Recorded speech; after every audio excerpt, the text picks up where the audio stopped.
Yo, what's good, everybody? Welcome back.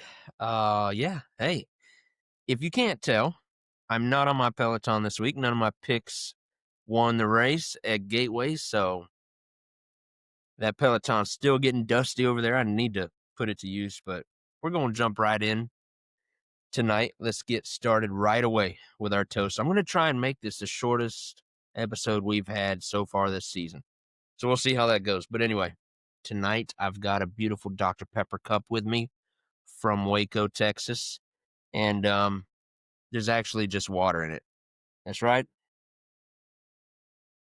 I'm staying hydrated tonight. That's good water too. I think it's Zephyr Hills. I could be wrong about that. I'm not going to try and figure out what brand it is for you though. Water though. Let's go ahead and do our toast now. I'm going to try and keep this short. But all this week I've been planning what I was going to toast tonight, and I was set on saying something about our country because tomorrow is 9/11. So whenever you're listening to this, it's probably 9/11 or after. Um, and that was just a monumental day in our country's existence.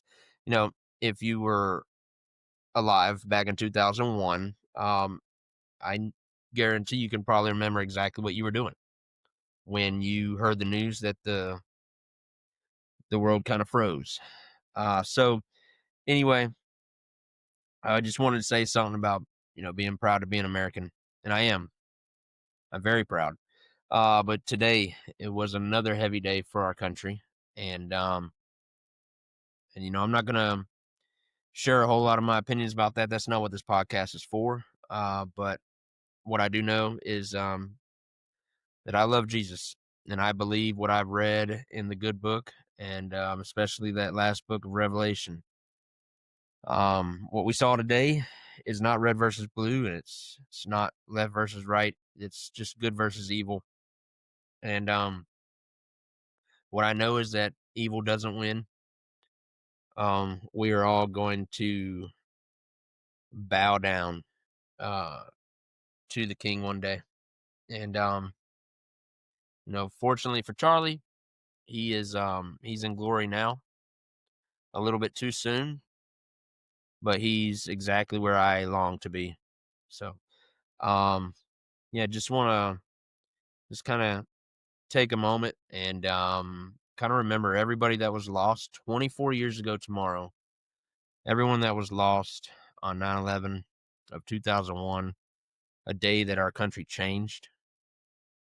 And possibly today is another day that our country has been changed, for the good or for the better, whatever you may think of it. Um, yeah, definitely a heavy day. And so, whether you agree or not, I would like you to honor this moment of silence that I'm going to have, and then we'll talk some NASCAR.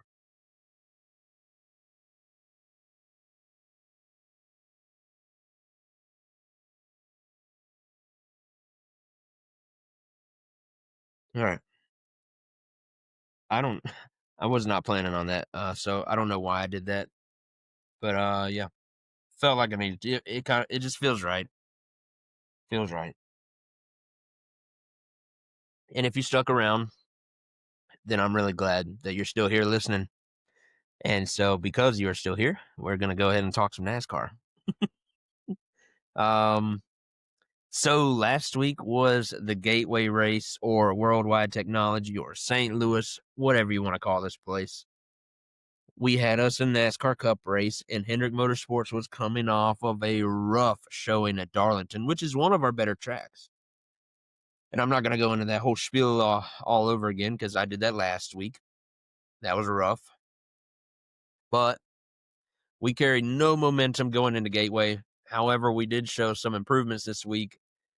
But before we get talking about Hendrick Motorsports too much, there's a couple other things that are just blatant and we need to discuss very brief. I actually didn't take down and excuse me, sorry. Oh, that was the pizza I had for dinner. That was Domino's right there, trying to sneak its way back on out. Um,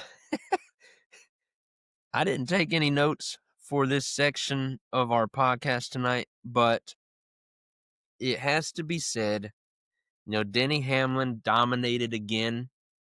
And I say dominated not because he was the best car, but because he won the pole and he won the race and he did it convincingly. Again, I don't know if he had the best car, but he and that 11 team probably executed the best race that we saw at Gateway this past week. So just got to give him credit. I have got to put my hand up again. I've been doing this all season long. And I try not to bring up Denny Hamlin too much because I don't care for him. But, back at the beginning of the season, I made a bold prediction that he was going to have a rough year. And I said that meant he would finish outside the top 10 in points, and that's clearly not going to happen. He is a title contender, and you will know that I'm confident in that because I picked him for my Final Four this year. We did that a few weeks ago at our playoff preview. So I'm a believer in just how good this team is right now. I don't want to be, but don't like it at all. But this team is tough, starting to scare me. And if he ever had a really good chance to win a championship, this is the year. Um, he's now got 59 wins. His next one will be 60. And I think he wants to get to 61 because that will break the tie with like Kevin Harvick, I think. I think Harvick's got 60. And they're right around 10th or 11th all time on the wins list, I believe. So, I mean, you're talking about incredible company. The resume that Denny has is kind of unbelievable. And I just didn't see it coming this year. If I take you back to the beginning of the year, he came into this season only having won one race last year, and it was in the springtime.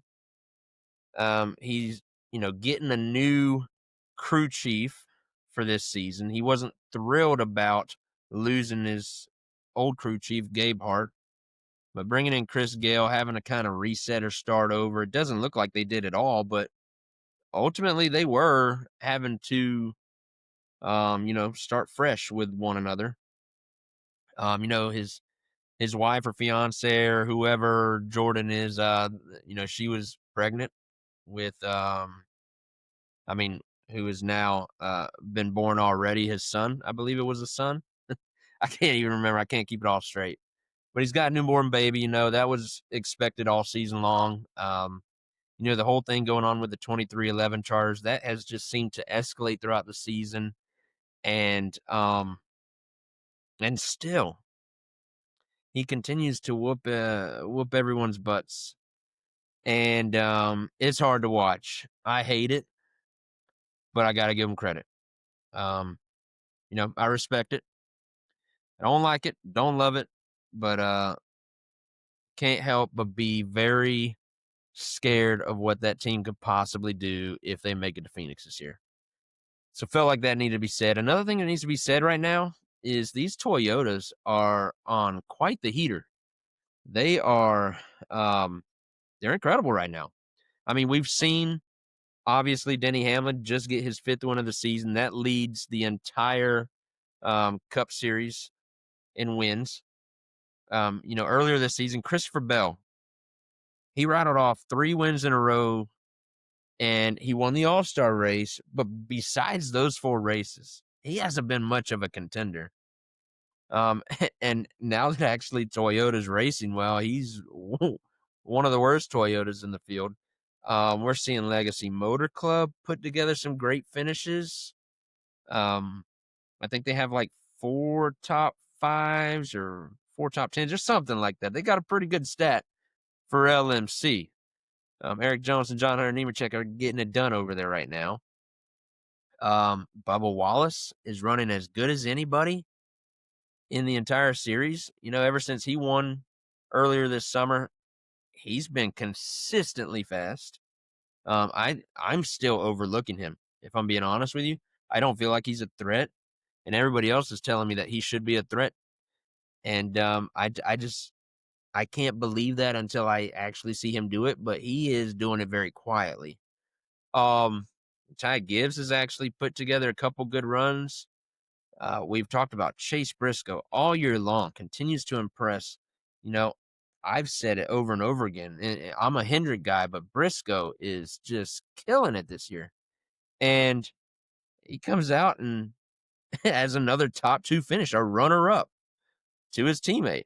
Toyotas are going crazy right now. This is not good for Chevys. It's not good for Fords.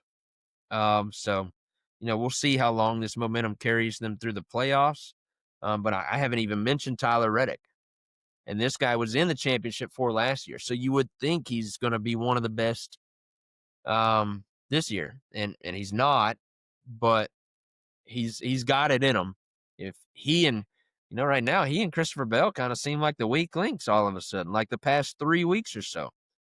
So we'll see what we get as we move on throughout these playoffs. We got 8 races left to decide a champion, but Toyotas are looking bad fast right now. And Hamlin and Briscoe seem to be those championship contenders right now. So last thing I want to mention before we talk too much about, well, I will save it for a second. I'll save it. Let's go ahead and get into our Hendrick guys. Let's start with Chase Elliott, okay? This was our best showing this week. He started 19th, and then he did score stage points. Finished 10th in stage 1. He finished 8th in stage 2. And then he finished the race 3rd. So we did get back into a top 5. He was our only car in the top 10 at the end of the race. Chase looked pretty good. I'm not going to lie. He did save face for us a little bit here at Gateway. Coming into this race, we have only had Hendrick cars in 3 races at Gateway. And our best finisher was 4th. Now it is 3rd, and that will belong to Chase Elliott the next time we go to Gateway. William Byron started this race 6th. And then he finished 4th in the first stage. He did not get stage points in stage 2, but then he finished 11th for the race. A little bit of concern for the 2014. Feels like they should be running better than that. Just a hunch that I got. I think we've come to expect a lot more from them, rightfully so. So hopefully this is just, we got that bad race out of the way and we're moving on. Now, Kyle Larson, he put down a good lap in qualifying, started 2nd, and then he finished 2nd in stage 1. He finished 4th in stage 2, and then he finished 12th for the race. I think there was some contact with Blaney that came up late in this race and carried over into a little discussion on pit road. Nothing too violent or malicious. Neither guy was aggressive with the other. But if we're going to call a spade, I mean, Larson made a huge mistake. He said so himself, but that one could come back to haunt him. And we're friends. We're lovers of Blaney on this podcast. He is pretty much the reason that we got Bowman into the playoffs now that he's stinking it up. But yeah, it's going to be interesting to see if Blaney holds on to that and repays him at some point, because he pretty much has every right to. It obviously was not Larson's intent to hit him, but I would be pretty pissed too if some guy just made a mistake in a corner and took us out. Any of our guys. So, hopefully moving forward, things are squashed between those two. We'll see how they race. I don't think Blaney's going to be very forgiving when he's racing near Larson here in the future, but that's to be expected because it's called racing. So Larson's going to have to live with this one, and I think he knows that. Then last we got Alex Bowman. He started 25th, didn't score any stage points all night, went on to finish the race 26th. The big story coming out of this race for the 48 team was that pit crew being horrendous again, which is what I wanted to mention a few minutes ago, that Hendrick Motorsports did announce that they are making some pit crew changes for this 48 team. This week, going into Bristol, They are changing the majority of the pit crew. They're going to give the majority of Hocevar's number 77 team, taking them from Spire over to the 48 team at Hendrick. Okay, it's kind of a swapping teams. A couple members are staying put where they are. I'm not going to get into sharing names and all that. You can go look at the rosters online anytime you want. We are fans of each of those guys, like individual pit crew members of both teams. We are fans of them. But boy, that 48 team together as a unit lately has not been good. And to be honest, some of them did deserve to get canned probably. And that's not what happened. They didn't lose their job. They're going over to another car. It's just not going to be as competitive where they're headed to.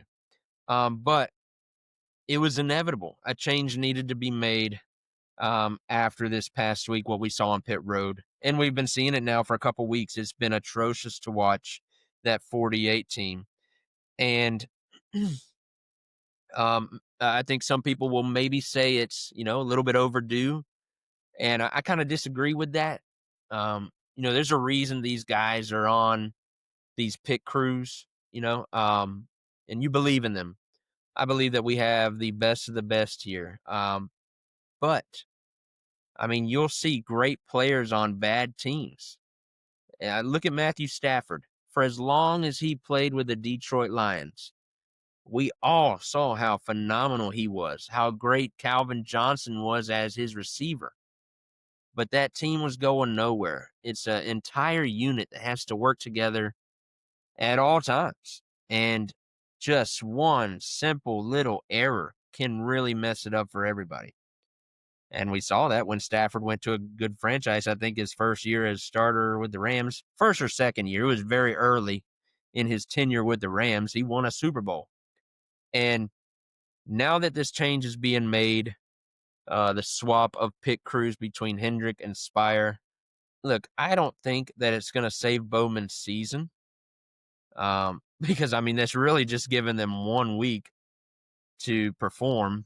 And I mean, we expect them to perform at a high level when they come over here at Bristol this week. But it's not a season-saving kind of move. This is what this move speaks to me is, hey, this crew was not getting it done far too many times, and third strike and you're out.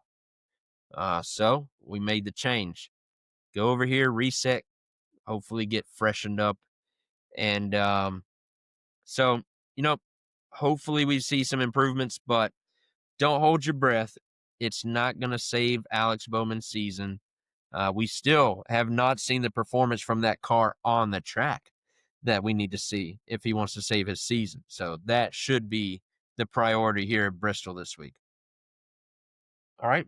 With that being said, before I give you the point standings, I need to give you the Oyster Pub draft standings. That's right. This was the second playoff race that we did a draft for between me, Brandon, and Jeremy. So I'm going to give you those standings. But right now, Brandon is in a tie for the lead with 4 points. Jeremy also has 4 points. But Brandon had the highest finisher this past week, and that was Tyler Reddick, finished 16th. That was the highest one of our drivers ran. Jeremy, like I said, his guy actually finished second amongst our three. So Austin Cindric was his guy, and he finished 19th at Gateway. And then here I am.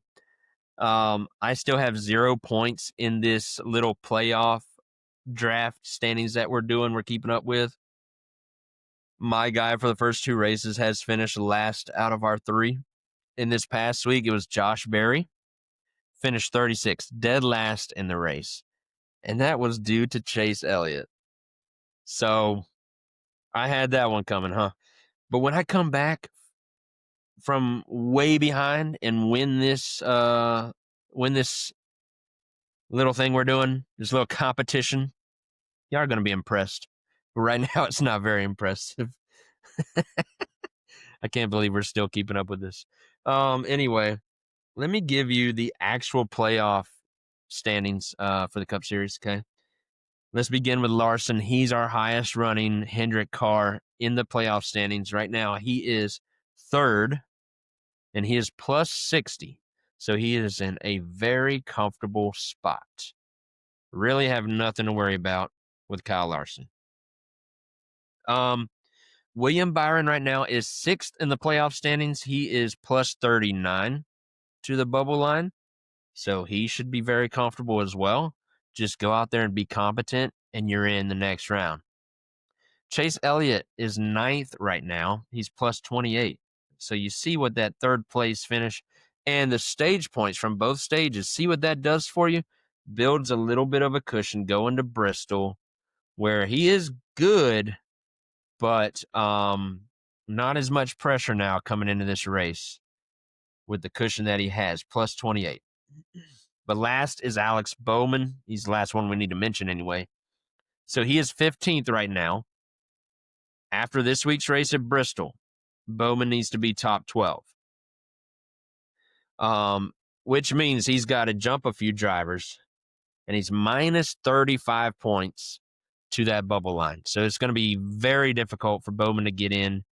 He would have to, if he wants to get in by points, which is mathematically possible, but he would need to score a lot of stage points in both stages and then go out there and probably run top 5 while hoping that the 3 guys in front of him, hoping that they all run 25 or worse, like 25th or worse all night long, like no stage points and finish back there.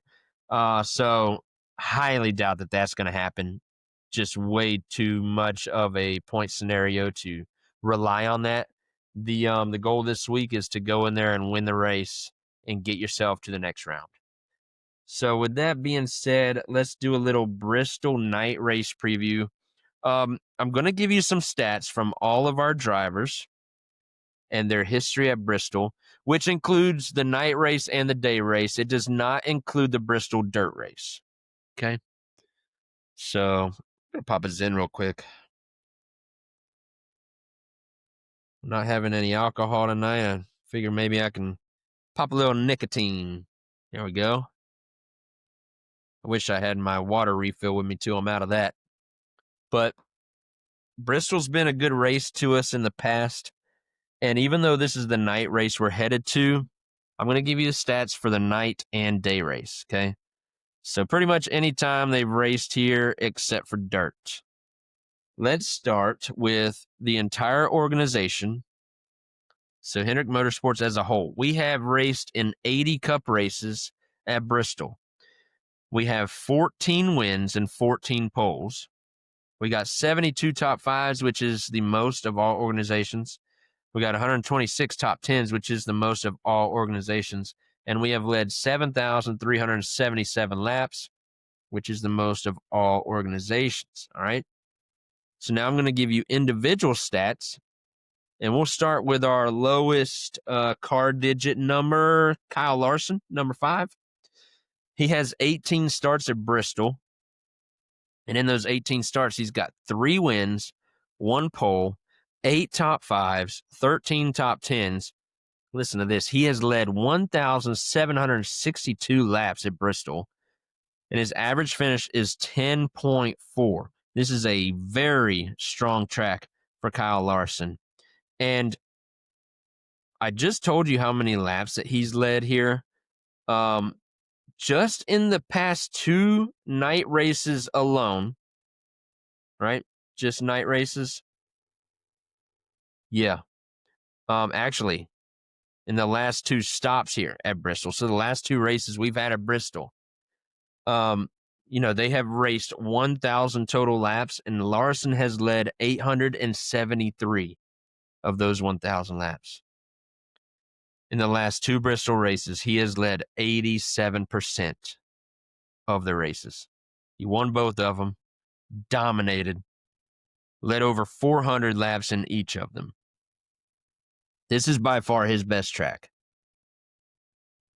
So very good spot for Larson to be in, especially not having to worry about points racing. He can go out and absolutely clobber the competition if he wants, which he should.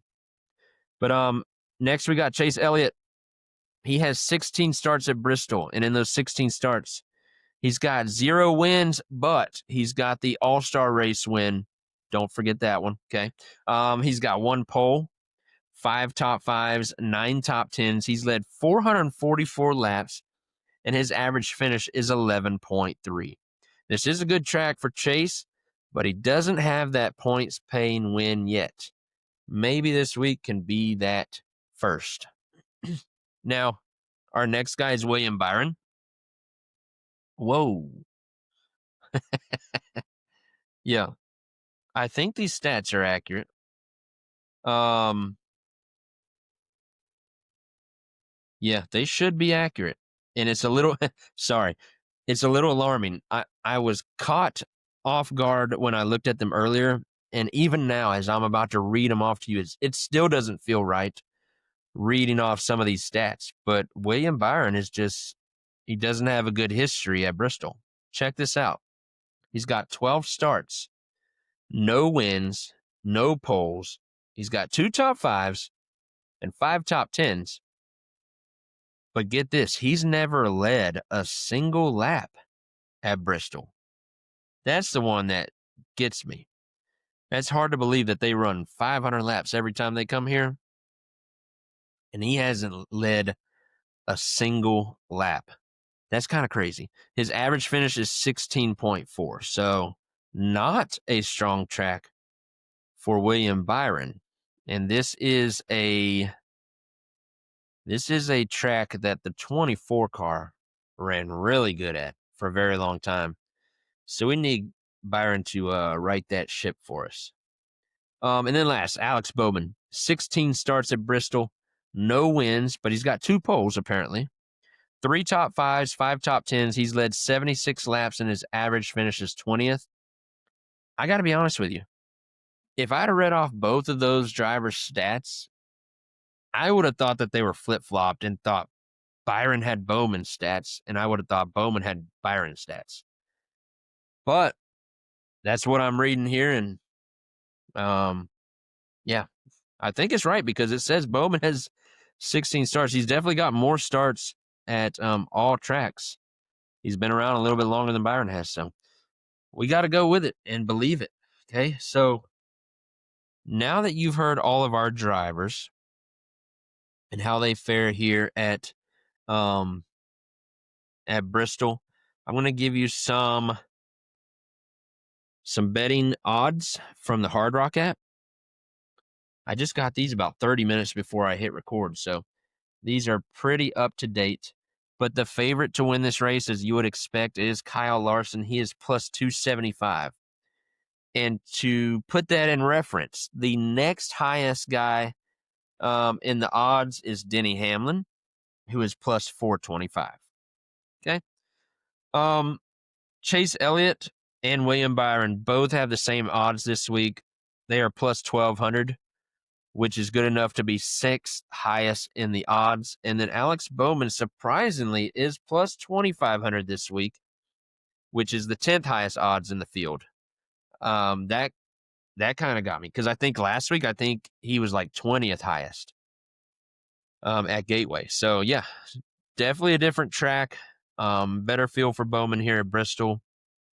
But we just haven't seen a whole lot of mojo from that team. Hopefully that turns for the better this week. Now, a couple other notables I wanted to mention before we make some predictions is that Chase Briscoe is plus 1,000 for this race. That's top 5 in the field. Bubba Wallace is plus 2,500. That's the same odds as Bowman. And I just feel like Bubba's on a little bit better of a streak than Bowman is. Kyle Busch is plus 3,000 to win Bristol. That's just something I never would have thought I said. I think you could put Kyle Busch in a tractor and he could run top 10 at Bristol. So plus 3,000, something we need to think about. Josh Berry, short track guy, he's plus 4,000 to win this race at Bristol this week.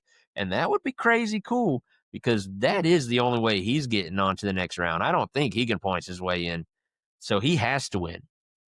But again, he's in this hole because he's had a rough couple races to start the playoffs. So Austin Dillon is another guy I want to mention. He's plus 5,000.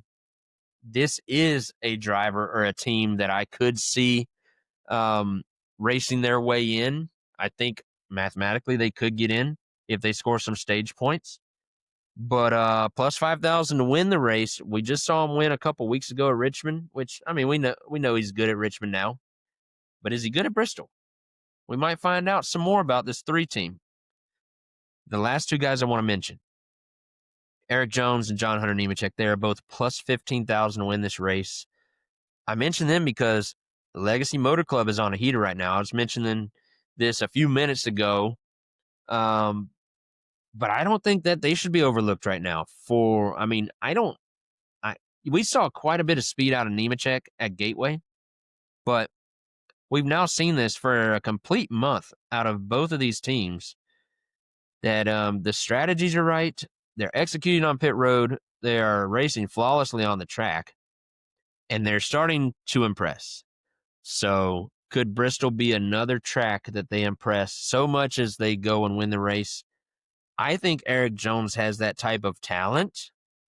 And now I'm starting to get just a little ounce of belief in his machinery that he's controlling every week. So maybe plus 15,000 would be a huge upset. Now, it wouldn't do anything for the playoff standings, but it would do a lot for the wallet. Okay, you put $1 down, you win 150 if he wins. So I'm probably putting $2 down. Let's go ahead and make our predictions, though. My Hendrick winner this week, not because I believe it's going to happen. I want to believe it, but it's hard to believe it. But I'm going to pick him because I want it to happen so bad. We're going to go Bowman. This feels like our last little gasp. We're going to pick Alex Bowman to win Bristol. It would be the shocker. It would, I think it would take a flawless night on pit road from that new team that they're kind of meshing together over there. And boy, it would kind of turn the Cup Series on its head. But I mean, this is what he needs to move on. And I mean, what a disappointing failure of a season if they get eliminated in round 1. After last year, they made it to the round of 8. And then after the race, they got disqualified and put Joey in. And because of Bowman getting disqualified, Joey went on to win the championship, Mickey Mouse Championship. But it would be a disappointing 2025 if the 48 team gets eliminated this week. My non-Hendrick winner, I got to go with the one I actually do believe in, Denny Hamlin. Again, I don't want to see it happen, but just feels like this team can't do any wrong right now. Like I said, I'm pretty scared of what Hamlin and the 11 team could possibly do if they make it to Phoenix this year. And that pains me to say. So we're going to root against it, but that would be one of my predictions this week. And then the long shot. I think I'm going to go with Austin Dillon. I don't know why. I've got these hunches every week. That's what kind of leads me to making some of my predictions. And my hunches have been on a roller coaster this season. There's been some hunches that were good. There's been some hunches that were bad. This could fall anywhere on that radar. I don't know. I think I feel just as good about Eric Jones winning the race as Austin Dillon, and so I get more for putting some on Eric Jones. But I think it'd be cool though, see Austin Dillon win his way into the next round. I mean, we've seen him win his way into the playoffs, and that's been fun to watch. So it'd be incredible to see him win into the round of 12. But if you are headed to the race, I've never been to Bristol, really want to go. However, that is my area of the country that I love to visit. So if you happen to be going to the east side of Tennessee, I got a couple recommendations for you if you're in Gatlinburg, okay? I could probably list off a dozen places because I love that area. But I gotta shout out Huck Fins. Go get you some catfish. Um, go get you some onions. Go get you some sweet tea from Huck Fins in Gatlinburg. Also, if you're over there for a full night, Dolly Parton Stampede and pick the South Side, baby. South Side is where it's at. And also, this isn't limited to only Gatlinburg, but anywhere in the mountains of Tennessee, please visit any moonshine distillery. You'll have yourself a great weekend, I promise you. Well, that brings us to the weekend schedule. I'm going to tell you exactly when and where you can watch these races, and then we'll hang it up for this week. But the trucks race tomorrow night, or tonight, if you're listening on Thursday, an 8 o'clock race on FS1. We got Corey Day in that race driving the number 7 truck for Spire. So this is not a Hendrick entry, but this is one of our programs that we are closely, tight with.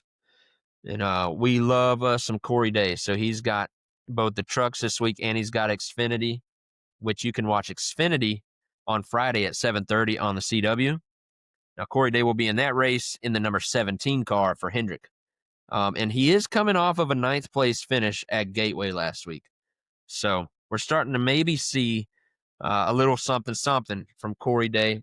And look, maybe he's a prospect for the 48 if they continue to underwhelm. I don't know anything, I promise you. But these are the kinds of things we got to be watching. How's Corey Day doing? How's he developing? Is he getting results? Because I love Alex Bowman. I think that is a guy that I want in that 48 car for a long time. I'm not trying to get him out of that ride at all. I think he's a heck of a talent behind the wheel. I don't think we've seen everything that he can do yet. But if you're talking about a young kid that is coming up through these ranks, you don't want to miss out on him before someone else scoops him up. Like we already saw Trackhouse get Connor Zilic. And we don't want to miss out on the next Zilic. And I don't think that that's what Corey Day is. I think we would know that already. But he could be a heck of a talent too. And so we're just going to continue to watch his development in our equipment. You know what I'm saying? And then the Cup race is on Saturday at 7:30 on USA. It's the Saturday night Bristol night race. This is like the Players' Championship in golf. This is probably NASCAR's 5th major. Okay. It's not one of the 4 crown jewels, but this is a race that they all want. For some reason, when the Bristol night race happens, everything just gets turned up a little bit. And, in the next gen era, these Bristol races have been duds. But this week, who knows? All hell might break loose. We don't know how these tires are going to react. It's going to be a bit chilly outside, so we could be in store for a really good race. At least that's what my hunch is telling me. I got to quit listening to that hunch, though. But, yeah, it's going to be a fun one.